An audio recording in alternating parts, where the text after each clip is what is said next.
आज का हमारा टॉपिक है कैटेगरीज और टाइप्स ऑफ म्यूज़ियम, यानी म्यूज़ियम के अक़साम का आज हम लोगों को तस्करा करना है। तो जैसा कि हम सब जानते हैं कि मुख्तलिफ़ म्यूज़ियम्स का क़याम जो है मुख्तलिफ़ मकासद के तहत, अलग अलग कामों के लिए, अलग अलग इरादों के तहत क़याम अमल में आया है। जैसा कि आप बोर्ड पर देख सकते हैं, चंद ख़ास किस्म के म्यूज़ियम्स का ज़िक्र हम इसमें करने जा रहे हैं। सबसे पहले हम लोग देखेंगे आर्कियोलॉजी म्यूज़ियम, जिसको आप उर्दू में बोलोगे असरियाती म्यूज़ियम। देखो, आर्कियोलॉजी से ही तुमको समझ में आ जाता है ये चीज़ आसार कदीमा से जुड़ी हुई है ना, यानी एक ऐसा अदारा जहाँ आसार कदीमा से जुड़ी चीज़ें जैसे कुतुबे, सिक्के, मुजस्समे, टेराकोटा वगैरह जमा किए गए हों नुमाइश के लिए, वो अदारा बन जाएगा आर्कियोलॉजी म्यूज़ियम। अब जैसे कि आप देखो, 1784 में सर विलियम जोन्स का कायम करदा एस्थेटिक सोसाइटी कलकत्ते का इसकी मिसाल है। इसी तरह 1814 में कायम होने वाला इंडियन म्यूज़ियम भी इसकी ही मिसाल है। आ जाओ आप आर्ट म्यूज़ियम में। ये क्या है? नक्श, मुजस्समा, रंगसाजी, मसवरी वगैरह की नुमाइश किसी इमारत की राहदारी, दालान या लंबा बरामदा वगैरह में दीवार पर की जाती है। ऐसे को आर्ट म्यूज़ियम या आर्ट गैलरी भी कहा जाता है। मुख्तलिफ़ किस्म के धात पर मसवरी की जाती है। मसवरी के लिए किताबें भी मुरत्तिब की जाती हैं। बाज़ औक़ात फ़नकार अपने फ़न का मुज़ाहरा दीवारों पर भी करते हैं। अब जैसे कि आप यूरोप के एमरबैक कैबिनेट का नाम ले लो, या ऑक्सफोर्ड के एस्मोलियन म्यूज़ियम का नाम ले लो। फ्लोरेंस की उफिज़ी गैलरी भी आर्ट म्यूज़ियम की ही बेहतरीन मिसाल है।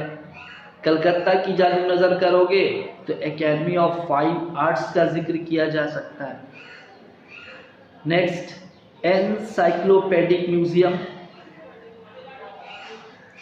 खामोशी म्यूज़ियम दुनिया के मुतालिक जानने का जज्बा पैदा करता है। ये समाजी तहज़ीब की तामीर में अहम किरदार भी अदा करता है।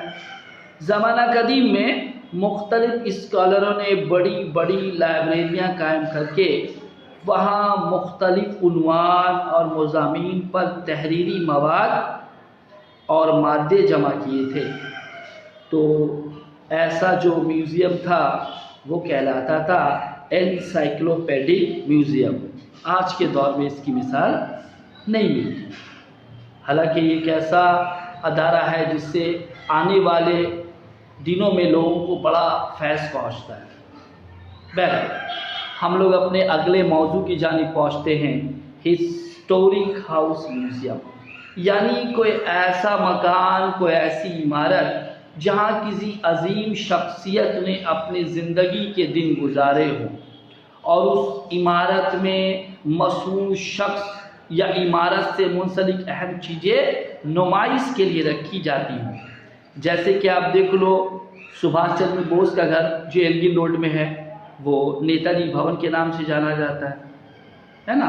इसी तरह मौलाना अबुल कलाम आज़ाद का जो घर था कलकत्ते में, उसे भी तारीख़ी इमारत म्यूज़ियम कहलाता है। आप मुर्शिदाबाद की जानिब चलो, जो हज़ार द्वारी नवाब सिराजुद्दौला की तारीख़ी इमारत है। आप दिल्ली चलो तो फिर आप गालिब का घर को देख लो, वो भी एक तारीख़ी इमारत है। फिर चलते हैं हम लोग मेमोरियल म्यूजियम की तरफ, यानी कि यादगार म्यूजियम। उन्वान से ही समझ में आता है ये क्या है, यानी ऐसी इमारत या कोई ऐसी तामीर जो किसी की याद में, किसी शख्स की याद में तामीर की जाए और उसकी ज़िंदगी से जुड़ी चीज़ें नुमाइश के लिए रखी गई हो, वो यादगार म्यूज़ियम बन जाएगा। एग्जाम्पल, ताजमहल, मुमताज़ महल की याद में बनाया गया। हम लोग के कलकत्ता का विक्टोरिया मेमोरियल मलका विक्टोरिया की याद में बनाया गया है ना। 1901 में उसकी मैंने बुनियाद का ऐलान किया गया, 1906 में उसकी बुनियाद रखी गई और फिर जो 1921 में आवामी जो है नुमाइश के लिए खोल दिया गया। फिर आ जाओ बायोग्राफिकल म्यूजियम, है ना, माने के सवाना उम्री म्यूजियम। किसी शख्स या जमात की ज़ाती ज़िंदगी से जुड़ी वो तमाम चीज़ें जो अहमियत की हामिल हों या जिसकी बुनियाद पर उस शख्स के हयात, कारनामे और खिदमात का जायज़ा लिया जा सकता हो, जिस इमारत में यकजा की जाती हैं उसको हम लोग सवाना उम्री म्यूज़ियम यानी कि बायोग्राफिकल म्यूज़ियम कहते हैं। गांधी जी का इसी तरह का म्यूज़ियम कायम किया गया दिल्ली में, जहाँ उनकी ज़िंदगी से जुड़ी तमाम चीज़ों को यकजा किया गया। बिहार के चंपारण और तमिलनाडु भी ऐसा म्यूज़ियम कायम किया गया है, बल्कि तमिलनाडु में तो गांधी जी के जो माथे में कपड़ा पहन रखा था उसको बतौर यादगार के तौर पर रखा गया है।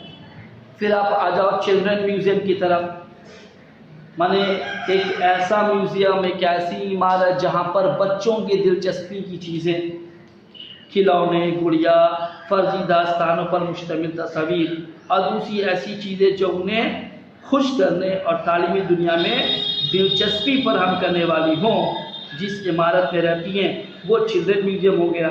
हालांकि इसकी इब्तिदा तो जो है अमेरिका ने 1962 में की थी और हिंदुस्तान में जो है 1972 में दिल्ली में नेहरू चिल्ड्रन म्यूज़ियम कायम किया गया।